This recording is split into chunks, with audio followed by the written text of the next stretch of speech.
I just got done placing the oil pressure switch or sending unit or whatever you want to call it on this Hemi, on the 5.7 Hemi. The 6.1, 6.4s might be the same, but anyway, so this is a 5.7.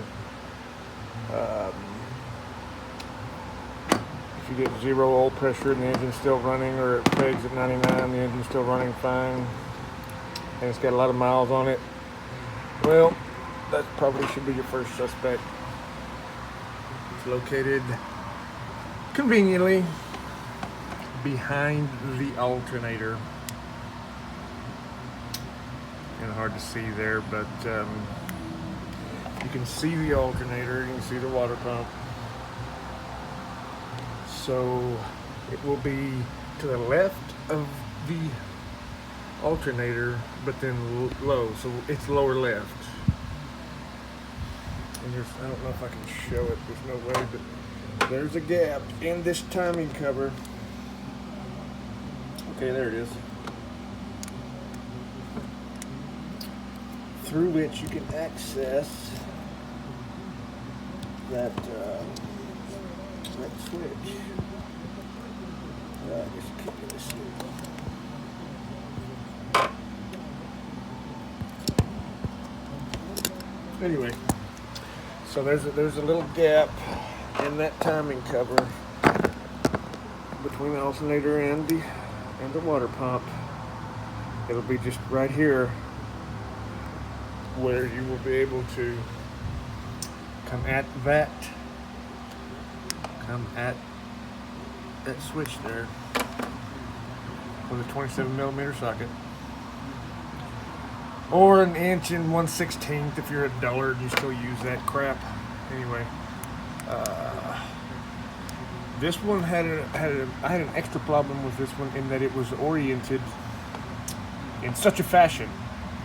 So what that means is it's up under there in the dark, I can't see it, and I've got this plug with the tab where I couldn't see it, where I couldn't hardly reach it, where I couldn't get a hold of it, so that was very tricky, that was very difficult.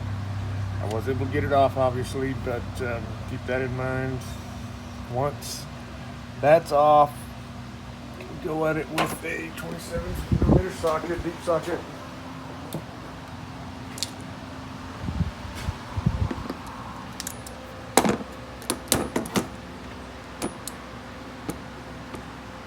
Come out of there. Oh, really?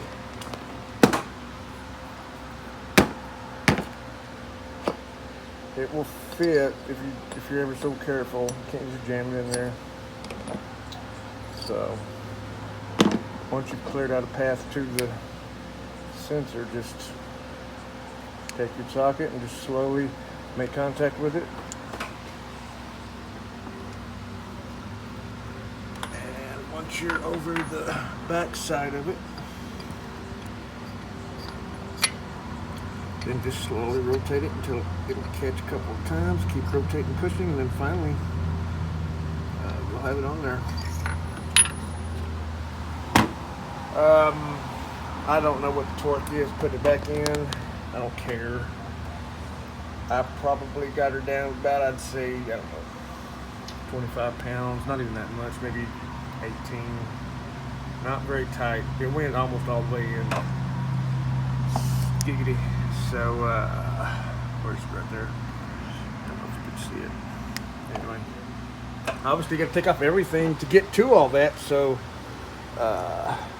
pull the belt, pull the hoses. This one's got the oil cooler, so I have extra hoses. I didn't even have to pull the fan through. I guess I could have, but I didn't. Air intake, obviously. Pull all that, make room. Oh, and the alternator. Oh, the alternator. I did go at it and loosen its bolts. Got one here, it's 16, two on the bottom that are 16s. I loosened them a good probably 15 turns each. I mean, just enough to Just enough to kind of give my hands some wiggle room. If you've got small girly hands, hell, you may not even need to do that. You see, it didn't move out there much. But it moved it enough, so. Now I get to put it all together, put the coolant back in it, put the oil in it, put a filter on it, all that good stuff, and I'll be able to finally test drive it again. However, I have every confidence it was this piece of hardware. I drove for 40 miles with no oil pressure according to this, and then 99 pounds of pressure according to this. Car's fine. I think this is not fine. So, oh, that's right. That's it. Set you to your tasks.